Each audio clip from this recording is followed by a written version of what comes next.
recording. A very happy Sunday to everyone on this beautiful and warm spring day in April. Today we're discussing Reverend Stephen Landale's sermon, which was titled Life in the Neutral Zone. And unfortunately, Reverend Landale is not here with us, but it is fertile ground for conversation nonetheless. So, who wants to start? Okay, wait. If I give the intro that says fertile ground for conversation and nobody says anything. Uh, he did tell me that he's gonna pop in as he can. Okay. So he knows about it. I sent him the link. If you didn't, he has it anyway, and we'll just go from there. Very cool. Well, Glennis, since you were the service leader, you might have the most to say in this. Oh, I knew it. Yeah. I actually really enjoyed this. He was the references to Lost and Battlestar Galactica were great. As a matter of fact, I do happen to be watching Lost for the third time through. And it's really a number of things that he said that I have actually highlighted. And one of them he's highlighted too. It's that he said that I believe that the well-being of future generations depends on the degree to which we, all of us who find ourselves in this difficult time, transition internally before and during that change. Yep. The internal transition. Yes. And once another thing, once we're safe, it's time to face the truth about the problems we've created. And so I think that there was a lot of stuff to think about and discuss within the whole. Let me get back to you guys there. Within the whole sermon. Yeah. Does anybody want to piggyback off of that? Yeah, Sharon, go for it. And JC, did I see your hand up? Yeah. Okay, so we'll do Sharon, then JC.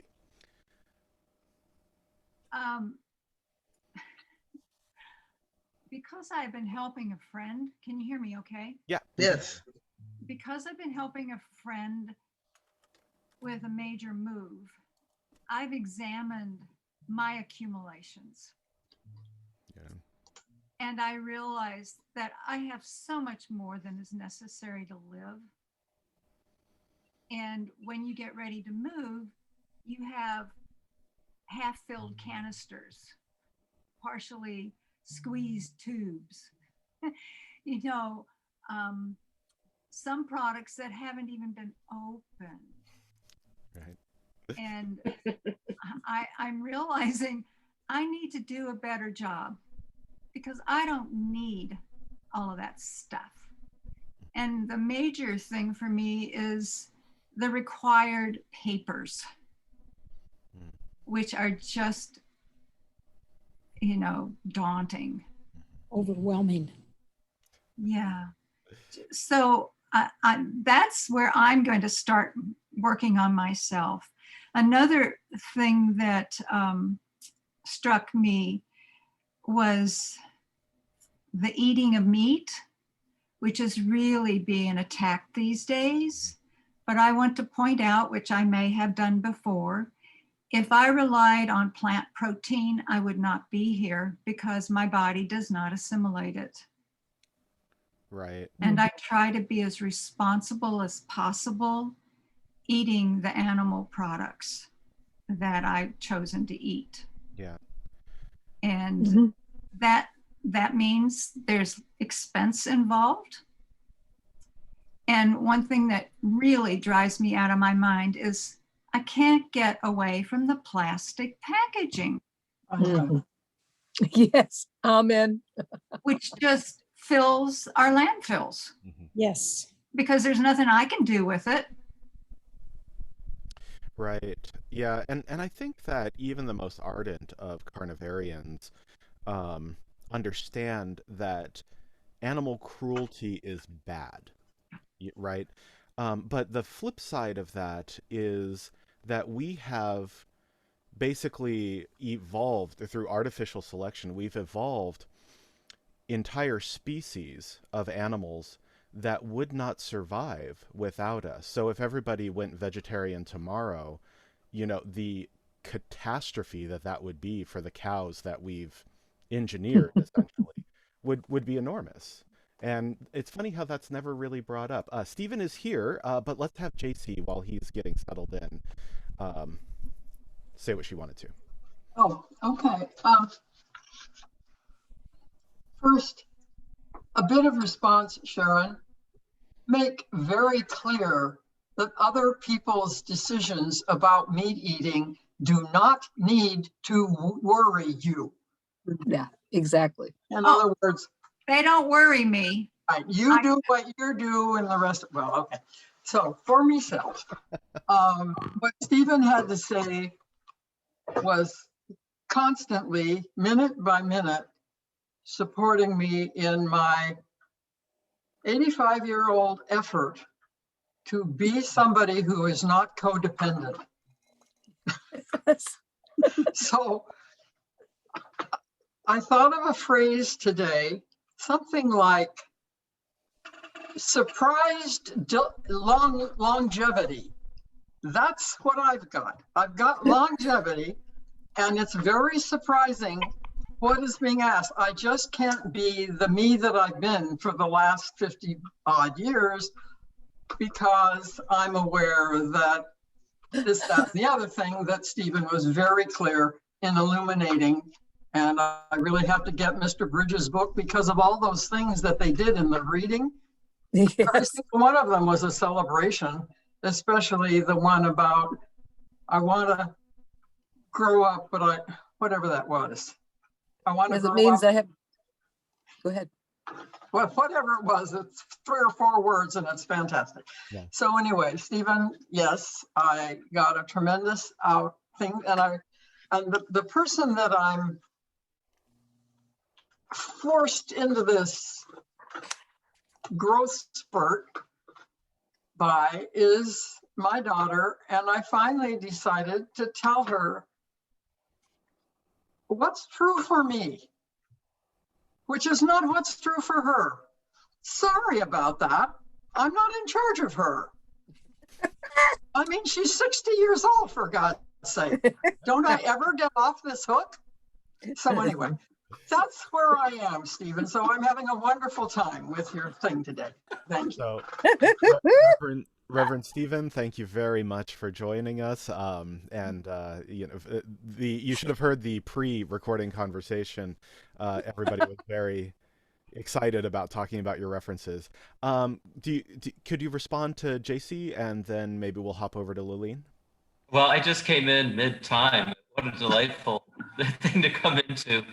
I'm not sure. I think the quote you're thinking of is something like, everybody wants to change, nobody wants to grow. Is that it? Or something? Right. Everybody yes. wants to be somebody. Nobody Everybody wants to be grow. somebody. That's it. Everybody wants to be somebody. Nobody wants to grow.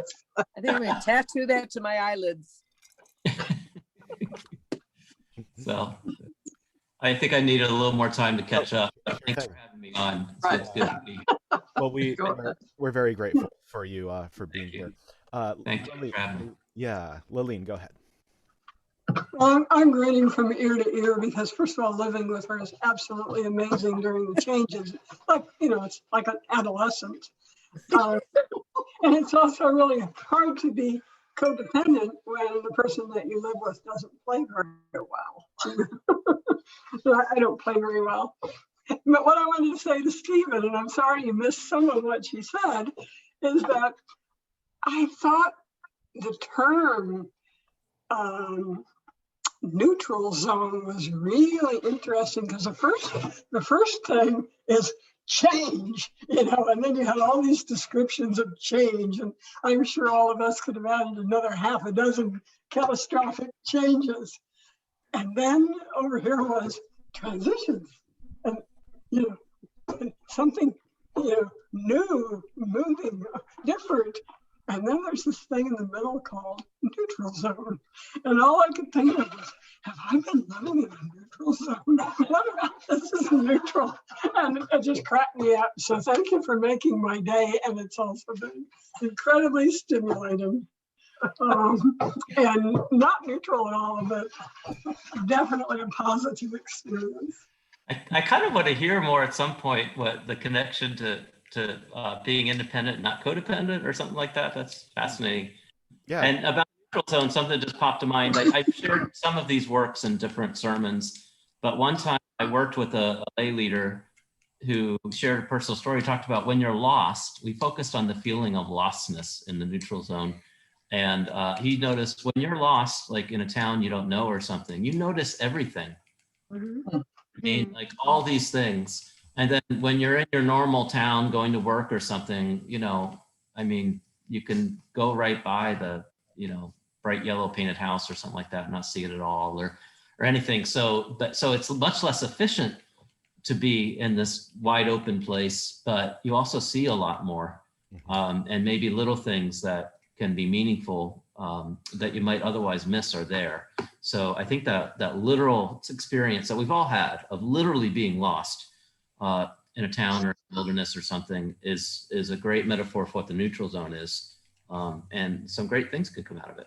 Absolutely. You know, I think of Jordan Peterson was talking about the reason that when you get into a car accident or something traumatic happens, that time slows down is that your brain is just flooded with adrenaline and other chemicals that allows your brain to process that amount of information in such a short period of time. But the problem with that is that our metabolisms are not built for that kind of, you know, of attention, that you would have to be like consuming calories like a bumblebee, essentially, you know. And I think that there's a great metaphor there that if you're lost, it's like that does give you a sense of hyper awareness, but there's no way you can stay there indefinitely. Great point. Yeah. That's one. I never thought of that connection. I never would have either if I didn't listen to Jordan Peterson. Yeah, so because Stephen raised an interesting point, maybe we can go back to how the codependency fits with what we were talking about this week, JC. Well, codependency worked for me.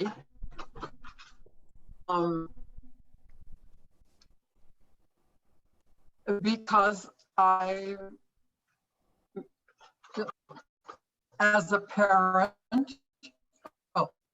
it worked for me because basically it was required of me, a certain person, and therefore he wanted me to be this other kind of person. And it was gentle and it was loving, but nonetheless, it was pretty strict. And he really didn't want me to get involved in the shamanism stuff. So Stephen, you understand, my daughter grew up to be a shaman from a codependent household where she was not supposed to do such weird stuff. So I was a buffer, but what I did in developing my family is I really made sure that everybody else in the family was supported in what they were doing. And so I gave myself short shift. I used myself to make other people happy. Right. And so about, I don't know, 3 months ago, I came in and I said to Elaine, being the right wife, being the right mother, being this, being that, is there one word that covers all that? And she said, you mean codependence? So that's how it got into the whole scene. And what I'm learning now, the codependent go-to word is no. Whatever it is you want me to do that, no.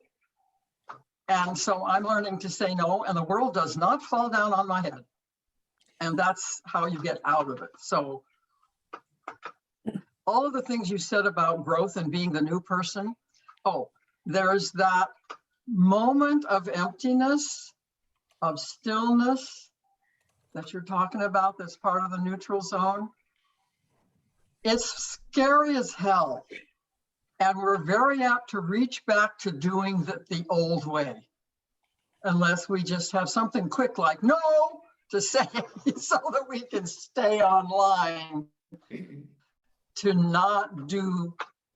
In fact, my daughter tells me, and she even notices it, I'm sneaky.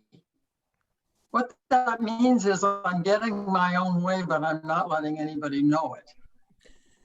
And so I have to quit being sneaky, be out in the open and say, it doesn't bother, it bothers you? Well, that's too bad. And what I said was, it's really hard to be codependent, you know, during the kind of isolation we've had when you're living with somebody who doesn't play the game.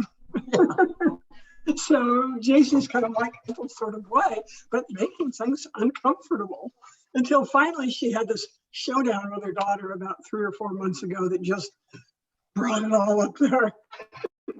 You know, so, but anyway, change and transition and actually letting go of the old way and embracing the new way, which you're not sure about yet. It's a very common process. I'm sure other people are involved with it too. Yeah. But if you live to be 85, you got a lot of good out of the old way. Martha, I see that you wanted to It's respond. hard to give up what works, right? Let's let Stephen respond, and then Martha can talk. Yeah, I just love to hear some more of people's. That's great. I mean, I love hearing you. I love hearing the energy you have about change and transition. And that's probably why you're so young at 85. Honestly, Probably. you remind me of some of the people I visit in my work who just keep going on and on and on. So great. On and with energy when the doctors say they don't have much long to live. So thank you for that. Anybody have other experiences that come to mind in Francis' sermon? Yeah. Yeah, well, Martha wanted to Oh. chime in. What I wanted to ask was, is the neutral zone, could it be related to what the Buddhists call Bardo? Does that? That's so Maybe I funny. thought I was just thinking of that. My only knowledge of the Bardos is from reading, not the short version of the Living and Dead book. I think it's called the Tibetan Book of the Living and Dead. Yes, we've read that. Long version, and then they made a more user-friendly. Somebody made a more user-friendly. I read the more user-friendly version of it, and I would say that in the neutral zone, that's when Bardo experiences happen. Okay. Um, That's the- what I kept thinking about when I was listening to you. I mean, there are certain aspects that we go from one experience to another, one stage to another. I just love JC's longevity, the superior longevity. What was it that you said? Doesn't matter. Surprising. It was a surprise longevity. Yeah. But I think that also too, the issue of this being able to do what is needed for you and to realize where you are, it is in a relationship that is not good, that the codependence cycle gets broken when you realize that it's whatever's happening is not good for you at all, that you are making all your decisions based on somebody else. And sometimes we do have to make decisions based on what is right for yourself, which would then help others, and not go along with what everybody else thinks. So Get back to Bardo. I have a brief Bardo experience. Once, oh boy, it was the first year of ministry following 9/11, quite a year. I mean, I was starting my settled ministry. Literally, yeah, my first full-length sermon as the minister of this church was a Sunday after 9/11. I remember. Yeah. And then some months later, had a relationship end after a couple of years. And then I went away for a little bit and came back and found that my apartment had been broken into and burglarized. It turned out not to lose much. It was the kind of, quick people in 15 minutes looking for drug money kind of, but still come home and the bed's turned up and all this stuff. it was very disturbing. But then I just had this moment of just peacefulness, like couldn't explain it, like all is okay. You know, all will be okay. It really was a Bardo experience amidst all, and it wasn't just the chaos of the burglary, it was the relationship ending, 9/11 that we were all going through. And then I felt a little, and this was in Rhode Island where I mean, we knew people who were on a plane heading to New York at that time from Boston, or, you know, somebody, congregate's brother was going to work at the World Trade Centers and literally while he was on the subway said, I think I need a day off, and went back home. You know, so there's a lot closer to it than I think most people were here. So anyway, that's one. The other people had times like that. So the Bardo again is kind of one example of it, I can't explain it perfectly, is an unexpected moment of peacefulness in a time of turmoil and change. Anybody else had an experience like that you would like? We'll open it up to the floor. I'm having trouble picking one. Yeah, Connie wanted to get in. I don't know. Am I muted? Nope, you Nope. are live. Okay. Well, two things. One, that experience makes me think about when my mother died, you know, and oh God, all this stuff I was going through. I had that kind of experience. I was with her, but I mean, this is afterwards. I thought about that time with her when she was passing away. And I had that experience of just this calmness, just comforting. So I think that's kind of what you're talking about. But secondly, I want to comment about this neutral time.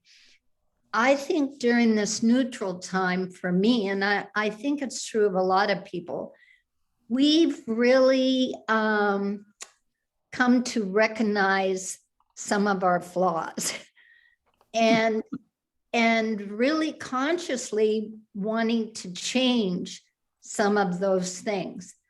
But what I've found in that is when you talked about that, you talked about how we kind of go back to our other ways because it feels safe.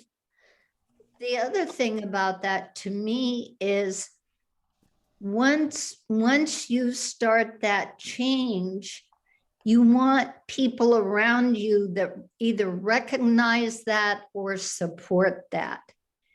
And oftentimes we've done just the opposite. We've surrounded ourselves by people who keep us in that image that we present out there in the world. That's my comment about that. Mhm. That's good. Yeah. Yeah, that's one of the hardest parts of transition is generally, if we're going to go through some genuine internal change, some of the external things and people, friendships will shift. Because Mhm. we're going to be well suited to the new person we're becoming, and some won't be. And that's just part of the price we pay for ourselves more fully, or becoming who we're meant to be, or however you look That's at it. really hard. Yeah, sure is. Oh, we lost Sharon. I hope not. Mhm. Martha. Yes. Glennis, were you wanting to say something? I thought you said something about I'm Glennis. sorry. Did I skip Glennis? I apologize. You know what? What I had to say is momentarily lost. I'll re-raise my hand if it comes Okay. back. Not a problem. Let's do Martha, then I think Laleen, Okay. you had your hand up. What Connie brought up was something that happened to me in my 40s. I had gone through not a good relationship of many, many years, a lot of therapy, and I realized the codependence.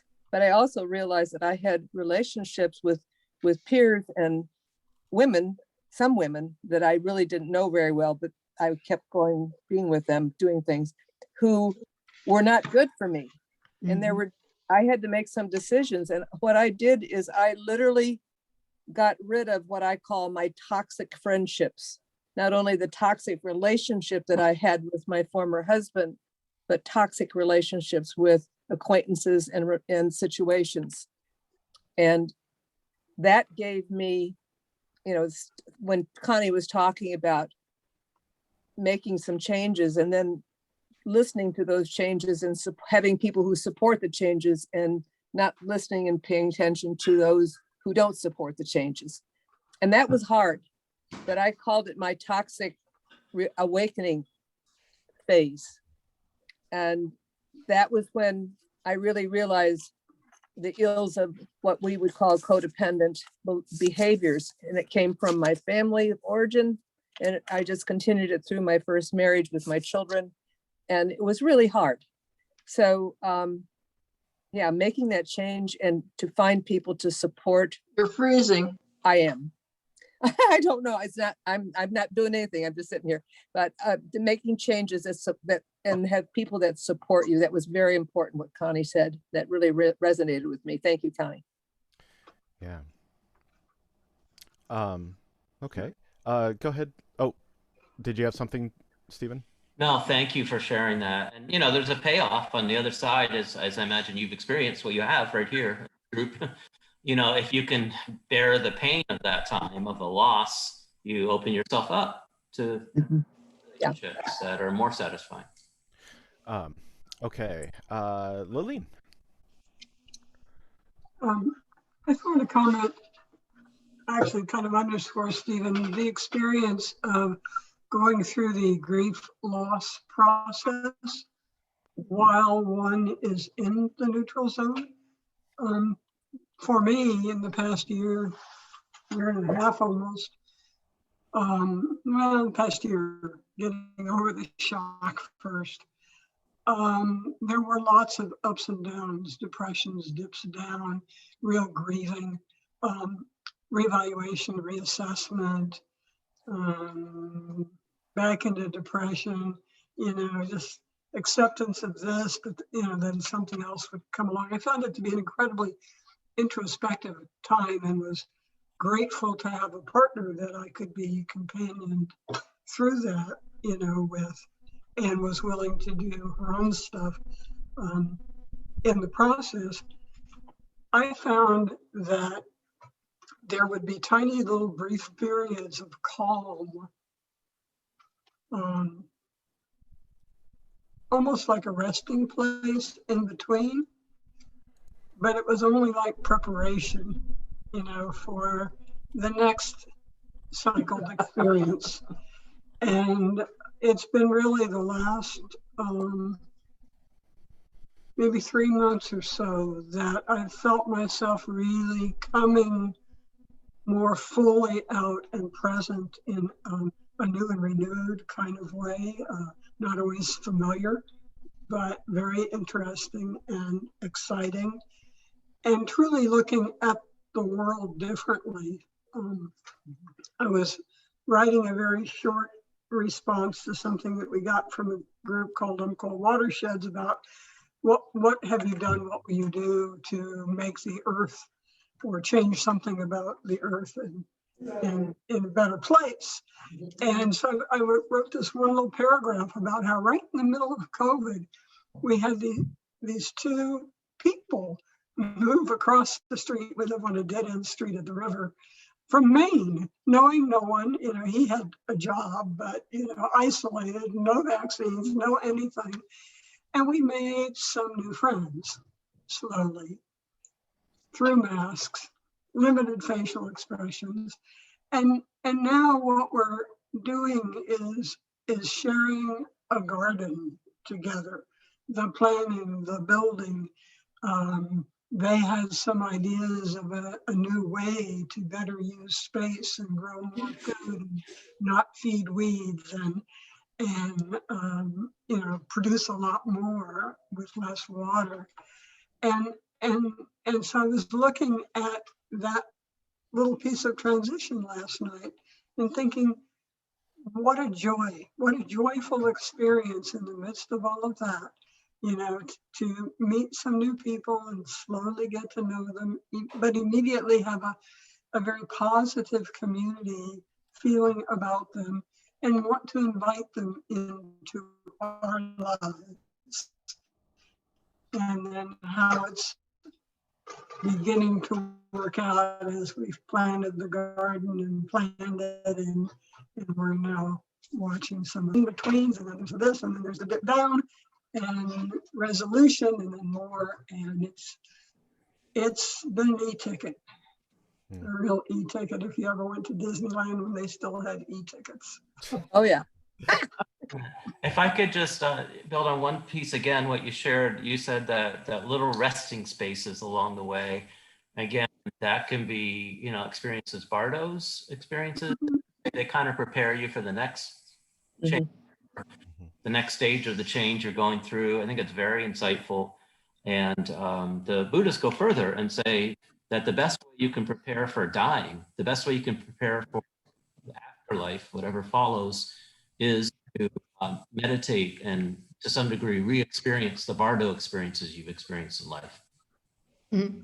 So in other words, death is you said these little resting places prepare us for the next change. Well, dying is the final change of this life, the big one. So something to consider there. Thank you. Kim, and then we'll have Glennis, then Laura Lee. I was really liking your talk and speech about the grief, because I'm going through grief right now. My husband passed away 4 years ago this month, and so I was feeling all that. And I have to admit that when you say the neutral zone, I can only think of Star Trek on that one. I see Star Trek in my mind, and so the neutral zone's not doing much for me but that. But I was really liking it, and then you get a little political, and I got a little mad. And so I started thinking about stuff like that, and it just this COVID thing really frustrates me, because if you don't get the vaccination, you're part of the problem of COVID. I choose not to get the vaccination because I don't want whatever's in it in my body. I choose not to get it. And I'm tired of being like, if you don't wear a mask, you're going to kill grandma kind of things. I'm just not interested in hearing about stuff like that. I think I froze. You froze a little bit, but it's okay. You got your point out? Yeah, I saw that. Yeah. Thanks. I don't know. Did I? You did. You did. Yeah, we were able to hear you. Yeah. Yeah, and I'm sorry for your loss, and I'm glad you can recognize that grief can go on a long time. Other people's timetables for, our grief can be different and oftentimes annoying. So, we go through grief our own way, and losing a partner, of course, you're still grieving. So thanks for sharing that. So then we have Glennis, then Laura Lee. Okay, well, there have been many times in my life that I can pick, and it's difficult to pick one where I had to have been in the neutral zone and where things have been a change. But the biggest one in my life happened at age 23, when I had discovered that the family that I was in was not my birth family. I had been adopted as an infant. That's something they did not share with me when I was 20 until I confronted them, about it. I discovered it by looking at my birth certificate that said I was born in Portland. So that set off a whole night of my mind doing this thing, just round and round. Well, if I'm not, this is why things finally came together. And it explained a lot of the things that were unexplained in my life. So that was the metamorphosis where I had a kind of a fake identity, and it was kind of pasted on there with paper mache or whatever. And then that paper mache crumbled, and the real identity began to be formed from that point on. And now I'm a reunited adoptee. I've been reunited with both sides. I understand myself far better than I would have had I never been able to discover myself. It took me years and years, decades, really. But it's been a wonderful journey. That one point, though, that it became as a moment of peace. That moment of peace came when I realized that was a facade. Now we're going to go with the real me, whoever I am, and that's what I did going forward. Awesome story. Thanks for sharing that, Gladys. Yeah. Thank you. Lurley? I'm having trouble understanding codependency. I, Takes years. what? I was married when I was 20 to a really bad situation, and divorced by 22, and went through 10 years of total independency. I wanted to be a mother, so I adopted a little girl, and that was fine. And then I met Dick Wheeler, and reluctantly met him. I was forced into it by friends as a blind date because I was in no mood to get codependency or be with anyone, you know. I was perfectly happy in my independent world, and fell madly in love with him, had 3 sons. We had 37 fabulous years, and I don't know whether it was codependency or just what, but it was such a relationship that I think is probably pretty rare from what I understand from people, because he was not necessarily the head of the household, nor was I. We raised 3 fabulous sons, and they're all independent. I don't know. And when he passed on, he died of colon cancer. I never cried. I never, you know, it was that peace, I guess, that came over. I miss him terribly now, you know, what is it, 11 years later? But I have that warm, calming inner feeling of it's okay. And so I have enjoyed the conversations, but I'm having a hard time relating to it, I guess. I don't know. I don't know what codependency is. It's an unhealthy dependency on each other. It's where you seek to define yourself by the other person. Oh, I never had that. Right. You know, thank you for sharing that. And it reminds me, I mean, the word that comes to mind for your relationship is interdependent. Yeah. Oh, You can only come to interdependence when you've also achieved some level of independence. So you came into yourself more fully, then you can have a truly interdependent relationship. and he was fabulous. Yeah. Sounds like it. Yeah. This is Heather, by the way, my fiance. Hi, Heather. I think we're interdependent. We're doing pretty well. So I like what you said, that there was no head of the house, that you just did it together. I think that's what works. And that was a beautiful story. I'm glad you shared that. Well, thank you. He took care of the cars and the yard and the outdoors, and I bought and sold houses that we lived in, and he, you know, it was very comforting. I mean, I had 37 of the most fabulous years of my life. Yeah. Let's not forget that doing outside work was an escape from having 3 boys. So, yeah. My 3 sons, you know, we haven't got time for me to tell you how. Thank you. We do not have time. yeah. Oh, And Okay, I just made that connection. So Michael, that's your mom talking? that's, yes.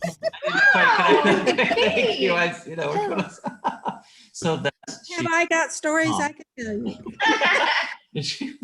that's a great story. And another thing on codependency is, you know, one way of measuring it is when your partner or the person you're in kind of relationship with starts to change. Is it threatening to you? You know, are you able to support their change, and, you know, the relationship be different as they change? So if they're changing, so, you know, classically, you know, if somebody has an addiction or something like that, it's interesting how when they become more sober in whatever way, often the partners have a hard time with it. Yeah. You know, because, oh my gosh, so anyway, that's another way of understanding internet. Oh, thank you. I And dear. you know, when Relate. not to cast a shadow over the discussion, but when I was teaching high school, I taught at an at-risk alternative high school, and there were parents and children where the parents thought it was a bonding experience to do drugs with the children, and the children, yeah, would be trying to get clean, and the parents' attitude was like, "Oh, you think you're better than us now?" Oh Oh. my gosh. Yeah, that's like a classic, you know, Oh. almost Oh, sociopathical codependency, you know. Oh my word. Dang, I don't remember you ever saying anything about that. It's because I try not to depress people, contrary to You know, there's my son's going to a nice Catholic college prep school. Very good. I think there's some of that happening there too. He's, oh really? he's finishing his junior year, and well, I guess now it's really easy to stay clear of it last year. But yeah, I know of people. I knew of a Catholic religious educator who sent her child to a public school in that case. Excellent academics, mostly really good. Most of the kids I met there are good, but apparently there's a sizable minority of parents who party with their children and friends. And I, you know, yeah. So what do they do with the kid? He's like, no, thanks. You know. But it is, you know, it is, I think, speaking about transitions and the neutral zone, and, you know, when we look at how we are treating our children just as a society, it's something that we have to think of. You know, Yeah. Connie is coming in to lighten the mood, I think. Maybe. First of all, I wanted to say to Stephen, I think that is one of the best sermons I've heard in years. I really am grateful for you bringing that to us. And I'd like to point out that to me, it was kind of like 4-in-1 talks. And so two of the things that I could hear a whole sermon on, one was living is easy with our eyes closed. I think that could be a whole sermon. And the other one was, you cannot play God, then wash your hands of the things that you've created. I think both of those could just be wide open for discussion. And I really am grateful for your talk today. I'm going to pass it on to many of my friends. Wow. Well, you're welcome, and thank you for saying that. And Heather was patting my arm because honestly, sometimes it's easier to write a long sermon than a short one or something. And I actually, when doing this, I kind of worked with two old sermons before. So you said 4-in-1. It's like, yeah, it was. And I was editing it down, but I frankly was hoping, I kind of, after I recorded it, I wish I'd had time to edit it down further, to be honest with you. And I thought it was too much, so I'm glad it wasn't overwhelming. And then I thought, well, if people get overwhelmed, they can always read it, you know? So anyway, I'm really glad to hear that, because I didn't, anyway, glad to hear that. It's very nice. But if you really like that second sermon, that's all Commander Adama from the new Battlestar Galactica series. That's what the first year or two of that series is about. So he's and he's got existentialism. His whole philosophy is existential. Really, it's really wonderful to see in any TV. So yeah, great stuff. But I think it's wonderful that you brought that up, because so often there'll be programs on TV that I'm just judgmental about, because either the name of it, or I'm like, no, I wouldn't like that. And that fit kind of in that category, Yeah. you know, that I didn't even give it a chance. And so both of those, I'm really happy that you brought both of those up, because both of those were programs that I thought, nah, you know, that doesn't sound like something I would like. Right. So thank you. You're welcome. And I didn't get past the first, I think I watched Lost for about 2 seasons, and then it was just like, there's no follow-up on anything. You know, that monster, that second episode, there's just never an explanation. This is crap. So You have to wait. The beginning of it was really good, and especially I really find it interesting to look at it as a cultural. Our culture's unconscious gets projected on the screen in TV, and I think particularly in sci-fi. Yeah. Mhm. You know, Star Trek to Star Wars to, you know, Blade Runner to the new Battlestar Galactica. It's really interesting. Like you really see what our society's grappling with and how we see ourselves, and also how, like, you know, Captain Kirk was kind of Captain Jerk, you know. I mean, kind of like a multiracial crew, but you know, he could hit on any woman he wants and all that stuff. Anyway, there's stuff that just wouldn't happen later on. Yeah. But yeah. Thanks for sharing that. And the Beatles, that Living Easy with Eyes Closed, somebody pointed that out to me. That's like From the Fool on the Hill or Strawberry Fields. There's Yeah, I was very Beatlesque. Living is easy with eyes closed. Da, da, da. You could bring some music in, Stephen. We could do a whole thing. Yeah. Okay. Well, We could do the Gospels according to George Ringo. We did that at our UU church in Southern California. We had a whole service on the Beatles. Well, But it was that's the great. Gospel according to, and I wish I could get my hands on that sermon. It was really a good one. Love it. I certainly hope that you all appreciate being serenaded by Elsa. It's the first time we've had a Disney princess sing a movie. Okay, I just found out who did not watch the entire sermon. Thank you. Elsa. So what was it? So the hymn. No. But we were just part of another service live. Yeah, that was not a criticism. I've got to view it. That was a criticism to these people. Okay. I had to turn it off and do something else, and I'm sorry I missed it. I will go back. It's all right. I want to know what is in the Zoom. Can I ask a question? Yeah.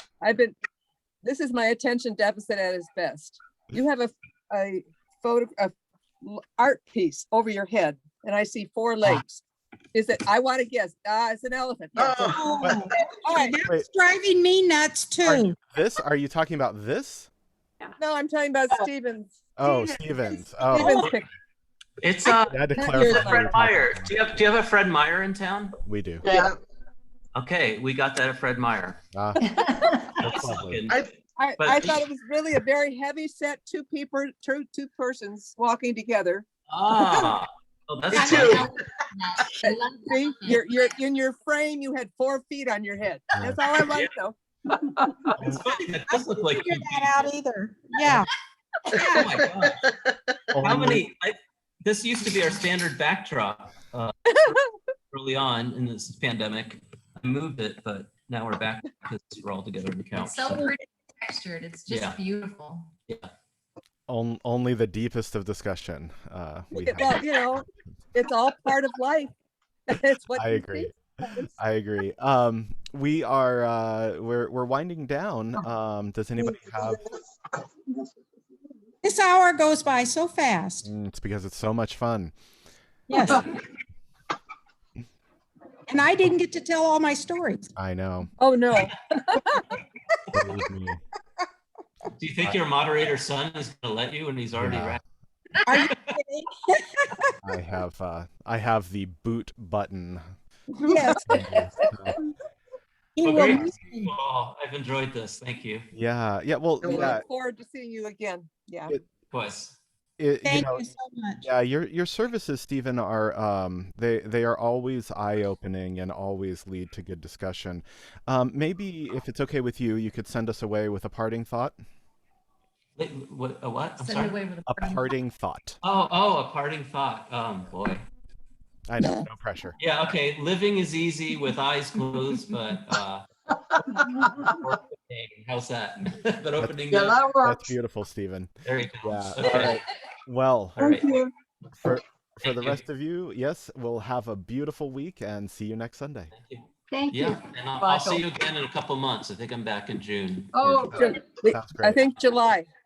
July. Okay. Bye-bye. All right. Sounds good. Take care.